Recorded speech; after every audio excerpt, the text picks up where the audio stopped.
Hello and welcome to my channel. My name is Lily and today I'm going to be sewing my Halloween costume. I'm sewing the clown costume. So my grandma, who taught me how to sew, gave me this giant, I don't know if you can see in here either, box of sewing patterns, and this clown costume was one of them. And so this pattern is a size 10 kids, and I measured myself and compared measurements. I'm just a bit bigger than this, so I think because obviously the costume is baggy, it's poofy and everything, I think it'll work. I got two different fabrics. I needed 2 meters of each, and so I don't know if you can see, this one is the multicolored one, and that's what I'm going to be making. Yeah, I gotta figure out what pattern pieces I need to cut out, and then I'll be cutting out fabric, which is what you'll be watching. So the only thing that I ended up having to adjust on this pattern was I added 3 inches to the torso. So because of this, it fit fine, whatever, it was all good. That's the only thing that I had to end up changing. But yeah, like I said, honestly, continuously in this video, I hate cutting fabric. It's the worst. Because it's so repetitive, and I'm sitting on the floor the entire time. It's just so boring. And I'm looking at this and I'm like, no wonder I always am sore and stuff. It's because I'm bending my back so weird.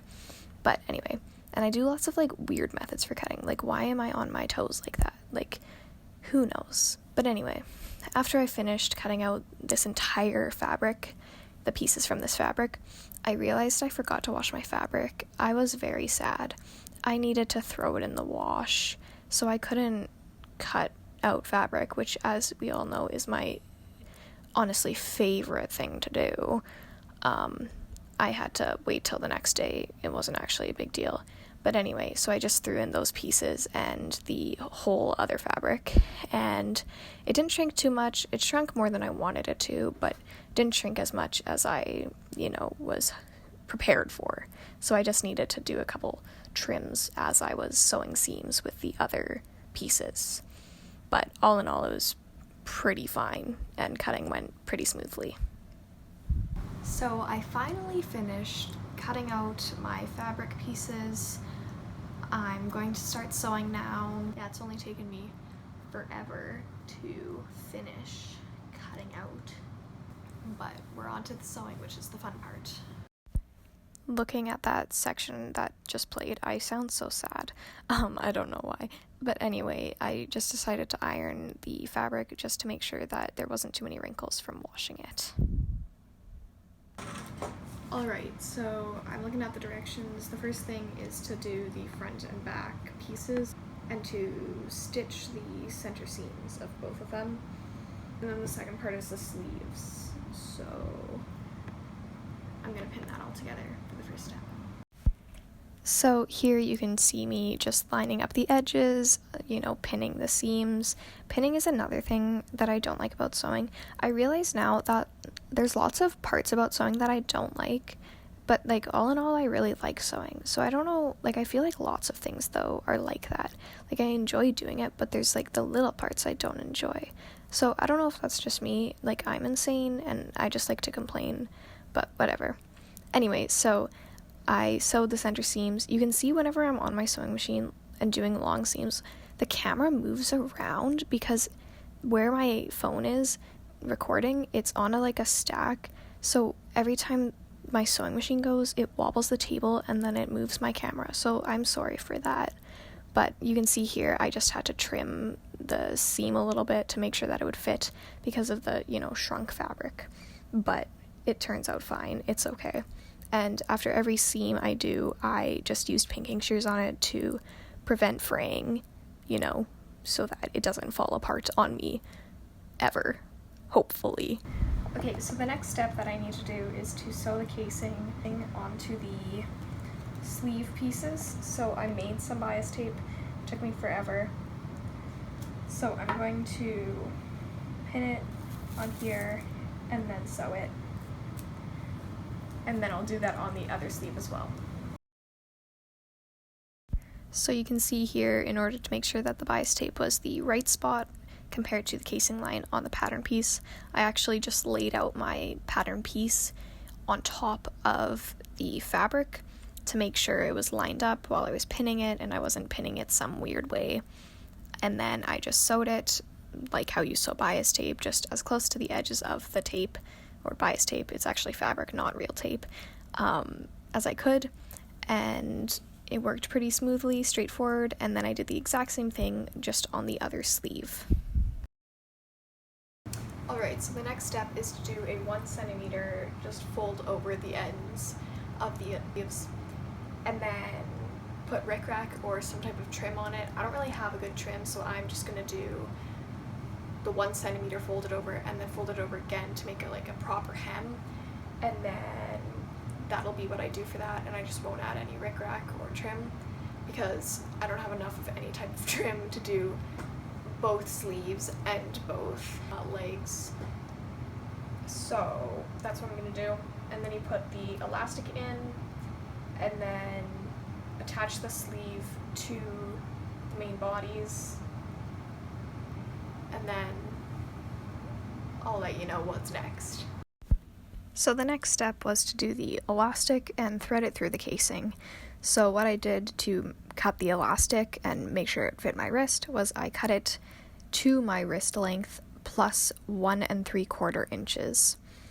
And then I just used a safety pin like I always do, and I just weaved it through the casing, and on either side I made sure the elastic was sticking out about 1/4 inch in order to pin it down so that I could sew it down later. So all in all, this is a pretty boring process. You know, you just weave the safety pin through. It's pretty simple. It just takes a while is really the biggest thing for me. So now that I have finished doing the sleeves, I've already pinned them, but you can see here I've done the elastic and sewed either side. Now we are going to be sewing the sleeve, like armpit, to the front and the back. So this is the back piece. So I'll be sewing this side to the back piece and then the other side of the sleeve to the front piece. And then I'll do that with the other sleeve as well. In case that didn't make sense to you, basically the front and the back pieces of the costume are connected to the sleeves, so it's the sleeve in between each one. You can see on this wonderful diagram I drew. It's honestly a masterpiece, totally detailed and exceptional. I know I am a great artist. So in total, this ended up being 4 seams, 2 for the front and 2 for the back, connecting to the sleeves, if that makes sense. This part has been confusing for me, so I'm hoping that you kind of understand what I was explaining, and if you actually care. I don't know if you actually care how it's made, since this is, honestly, you're probably my friends or my family members watching this. Okay, so as you can see, I've gotten all the pieces mostly attached, so I'll bend down so you can see this. So this is obviously too big. The next step is to make a casing for an elastic, and then I'll just make it small enough so that there's supposed to be a neck elastic piece, but it's not in this pattern because this is my grandma's old pattern, and so it was just missing. I gotta go to my knees. And so I'll just make it small enough so that it scrunches up so that it's not gonna fall off, but also still so that once it stretches out, I can take it off. And then the step after that will be to sew from the wrists to the armpits and then all the way down both sides, and then it'll be the same thing we did on the wrists with the elastic and the casing and just a hem on the legs or the ankles, and then it's just the inside of the leg seam. So I'm hoping that I can get done all this tomorrow. I have off school, so I'm hoping I can finish it tomorrow or sometime this weekend. And then, yeah, we'll see. So here you can see I'm just pinning from the wrist to the armpit and then all the way down to the bottom of the leg, or where the ankle will be. So I just, pinned it, sewed it. It was pretty quick actually. And then, of course, used my pinking shears like I always do to prevent fraying, like I've said. You can see there my camera moved again. While I'm watching this back, it moves so much. I didn't realize it was that bad. But then I did the exact same thing to the other side as well. Okay, so as you can see, I have finished the underarm and then down, so my side seams. And I finished the neck elastic. I didn't film that because it was pretty boring. Is to do the same thing we did on the wrists, so do the bias tape and the elastic and the hem on both of the ankle areas, right there, and I suppose there. So here I'm doing the ankle casings with the bias tape, just like how I did for the wrist casings for the elastics. The only difference really was that instead of using the big pattern pieces to figure out where it needed to be, I just measured. It was about 4 inches from the raw edge, and I just put a couple pencil marks down and tried to get the bias tape as straight of a line as I could, and then I just sewed it down on either side of the bias tape, trying to get as close to the edge as I could to leave the most room I could for the elastics. Once I finished sewing on the bias tape for the casing, I then did the hem. I did the exact same hem for this as I did for the wrist hems. It's 3/8 of an inch, folded over, and then folded over once again, sewed down, pretty simple. I then cut out my elastic to be the same width as my ankle plus 1 3/4 inches. I then used my safety pin, like always, and threaded it through the casing. I left about 1/4 inch on either side to pin and sew, just like how I did on the wrist elastic pieces.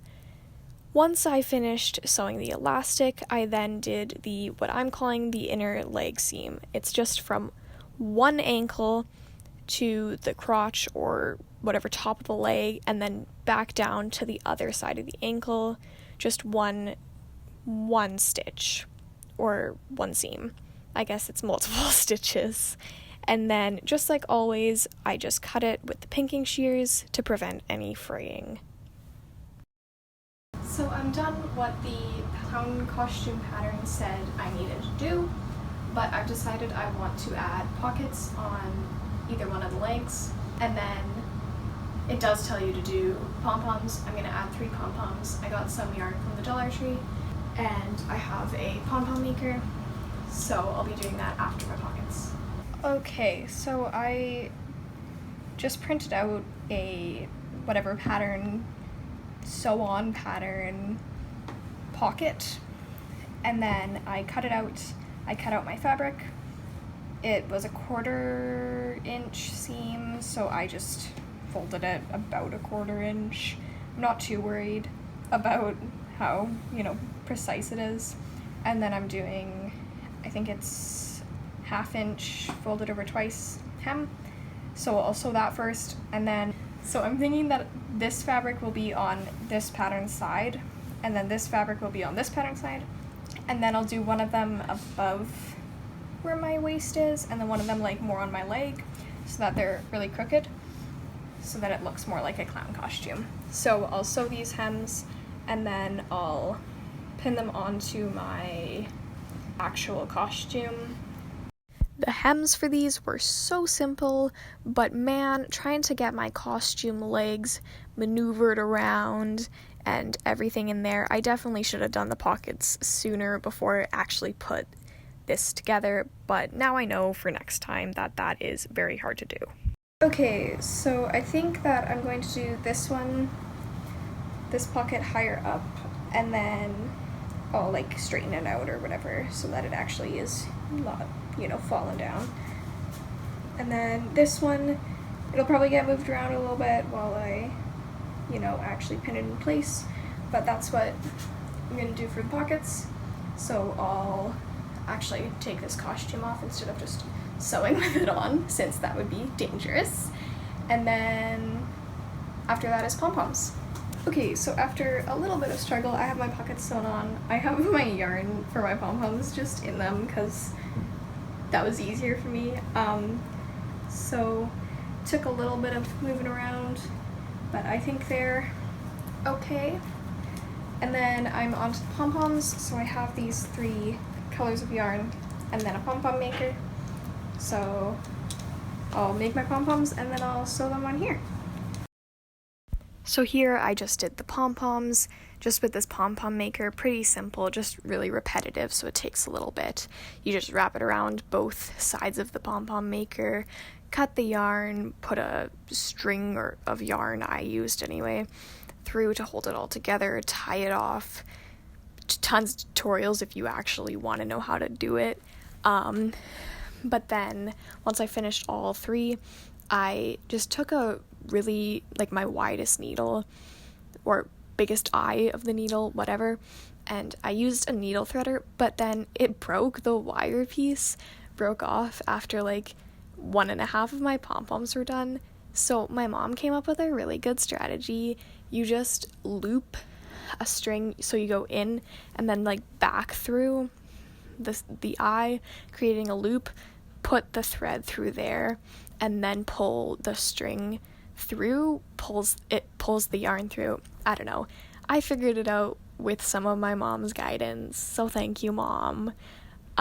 Always listen to your moms. They give the best advice, and it almost always works. Okay, so I ended up making 2 little scrunchies to match so that I can wear my hair in pigtails. Right now I don't have a dot on my nose, which is what I'm going to do for when I actually wear it out. But this is the finished costume.